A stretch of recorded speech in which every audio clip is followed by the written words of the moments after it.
एक पाइनएप्पल को देखना और उसके पीछे की जर्नी को समझना दोनों बिल्कुल अलग एक्सपीरियंसेस हैं। त्रिपुरा ग्लोबल पाइनएप्पल फेस्टिवल ने सिर्फ प्रोडक्ट्स नहीं दिखाए बल्कि उन लोगों से मिलवाया जो इन प्रोडक्ट्स को मुमकिन बनाते हैं।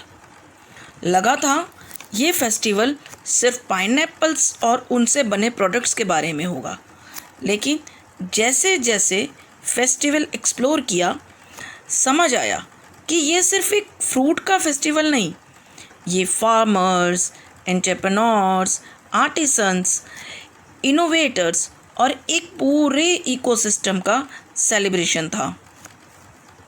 इस फेस्टिवल से 500 से भी ज़्यादा फार्मर्स जुड़े हुए थे। हर स्टॉल सिर्फ प्रोडक्ट्स नहीं दिखा रहा था, हर स्टॉल अपनी एक कहानी सुना रहा था। त्रिपुरा टूरिज्म के एक स्टॉल ने हमारी क्यूरियोसिटी और बढ़ा दी। हमें रियलाइज़ हुआ हम सिर्फ किसी स्टेट में ट्रैवल नहीं करते, हम उनकी हिस्ट्री, कल्चर और आइडेंटिटी से भी मिलते हैं। त्रिपुरा की बैम्बू क्राफ्टमैनशिप देखना भी एक अलग एक्सपीरियंस था। Furniture, wall hanging, decorative pieces और रोज़मर्रा की ज़रूरत की कितनी ही चीज़ें एक ही मटेरियल से। इतनी क्रिएटिविटी देखकर समझ आया कि लोकल रिसोर्सेज भी इनोवेशन की पहचान होते हैं। फेस्टिवल में सिर्फ पाइनएप्पल ही नहीं थे, black rice, sanded rice, red आई चिली और मक्के की अलग अलग वैरायटीज़ भी देखने को मिली। मैंगोज़ की वैरायटीज़ देखने को मिली। तब पता चला कि भारत के हर रीजन की फार्मिंग, क्रॉप्स और फूड कल्चर की अपनी अलग पहचान है। इसी एक्सप्लोरेशन के बाद मेरी मुलाकात उन लोगों से हुई जिन्होंने सिर्फ प्रोडक्ट्स के बारे में नहीं बल्कि उनके पीछे की मेहनत और जर्नी के बारे में भी बताया। हर प्रोडक्ट के पीछे एक इंसान होता है और हर इंसान की अपनी एक कहानी। मेरी मुलाकात एक यंग फार्मर से हुई। उन्होंने बताया कि उनके फादर पहले राइस की खेती करते थे, लेकिन गवर्नमेंट की एक इनिशिएटिव के बारे में जानने के बाद उन्होंने पाइनएप्पल की फार्मिंग शुरू की। आज लगभग 4 साल बाद उन्हें इस फैसले का एक अच्छा रिजल्ट मिल रहा है। ये सिर्फ एक फार्मिंग स्टोरी नहीं लगी, ये एक यंग जनरेशन के नई सोच की कहानी लगी। We can make many dishes from this. The taste will be more delicious, more different when it is dried and preserved. The fresh one you eat, the taste will be different between this fresh one and this dried one. We can make chakoi. This local dish prepared by our tribal peoples, our indigenous people. We make a special dish called chakoi.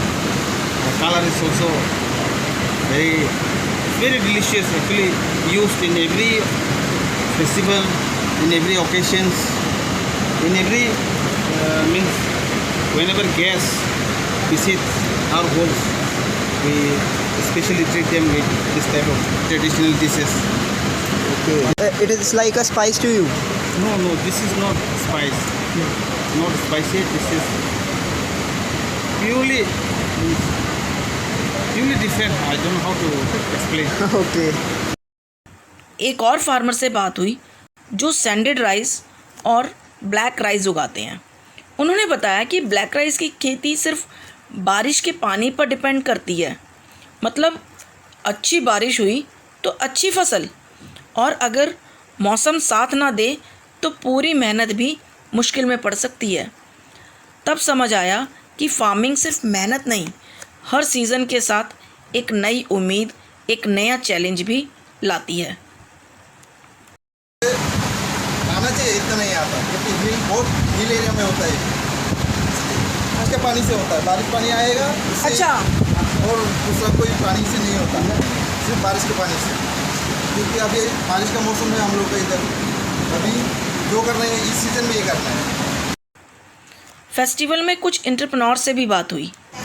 उन्होंने बताया कि पहले त्रिपुरा से दूसरे state तक products भेजना बहुत challenging था। साल में 8-10 लाख का सेल होता पाइनएप्पल है जो है ना, एक टाइम था बेचने में पूरा दिखा था, अभी रेल लाइन भी है, एयरलाइन भी है, सब कुछ है। ट्रांसपोर्टेशंस, मार्केट तक पहुंच और कनेक्शंस सब कुछ मुश्किल था, लेकिन धीरे धीरे नई अपॉर्चुनिटीज़ और नए मार्केट्स खुल रहे हैं और ये बदलाव उनके कॉन्फिडेंस में भी दिख रहा था। हॉर्टिकल्चर डिपार्टमेंट के रिप्रेजेंटेटिव से बात करके एक और इंटरेस्टिंग बात पता चली। चैलेंजेस सिर्फ अच्छा पाइनएप्पल उगाना नहीं है, उसे फ्रेश कंडीशन में कस्टमर तक पहुंचाना भी उतना ही ज़रूरी है। कोल्ड चेन मेंटेन करनी पड़ती है और ट्रांसपोर्टेशन में कई बार 2 या 3 दिन, कभी कभी उससे भी ज़्यादा समय लग जाता है। तब एहसास हुआ, हम जब एक पाइनएप्पल ख़रीदते हैं तो उसके पीछे सिर्फ एक फार्मर नहीं, बल्कि एक पूरी सप्लाई चेन का एफर्ट होता है। जितना उन लोगों से मिल रहे थे उतना ही हमें समझ आ रहा था कि ये फेस्टिवल सिर्फ प्रोडक्ट्स की एग्जीबिशन नहीं, बल्कि भारत की डाइवर्सिटी, इनोवेशन और पॉसिबिलिटीज़ का एक रिफ्लेक्शन था। उसमें ये केमिकल्स नहीं रहना है, वो सारा के सारा एनालिसिस होता है, वो सारा मीट होने के बाद यहाँ से एक्सपोर्ट होता है। ऐसे डिपार्टमेंट सबसे डिफ़िकल्ट है बायर और सेलर को ये कराना।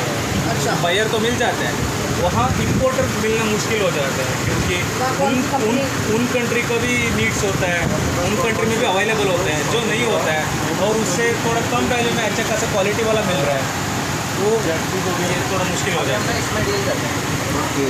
इस जर्नी के बाद एक बात बहुत अच्छे से समझ आ गई, एक फेस्टिवल सिर्फ प्रोडक्ट्स दिखाने की जगह नहीं होता, ये हमें उन लोगों से मिलवाता है जो उन प्रोडक्ट्स को मुमकिन बनाते हैं। एक फार्मर की मेहनत, एक एंटरप्रेन्योर का सपना, एक आर्टिज़न की कला, एक गवर्नमेंट डिपार्टमेंट का सपोर्ट और एक पूरे इकोसिस्टम की पार्टनरशिप, तब जाकर एक प्रोडक्ट हम तक पहुंचता है। त्रिपुरा से हम सिर्फ वीडियोस और फोटोज़ लेकर नहीं आए, एक नया पर्सपेक्टिव लेकर आए। ऐसे इवेंट्स हमें सिर्फ एक स्टेट नहीं दिखाते, ये भारत के अलग अलग हिस्सों को एक दूसरे से जोड़ते हैं। उनका कल्चर, उनका फूड, उनकी क्राफ्टमैनशिप, उनके चैलेंजेस, उनकी सोच और उनकी मेहनत से हमें रूबरू करवाते हैं। और शायद इसीलिए मुझे एक्सप्लोर करना पसंद है, क्योंकि हर जर्नी सिर्फ नए प्लेसेस नहीं, नए लोग, नए पर्सपेक्टिव्स और नए पॉसिबिलिटीज़ से मिलवाती है। सीखते रहो, कनेक्टेड रहो, कनेक्ट विद चेतना के साथ।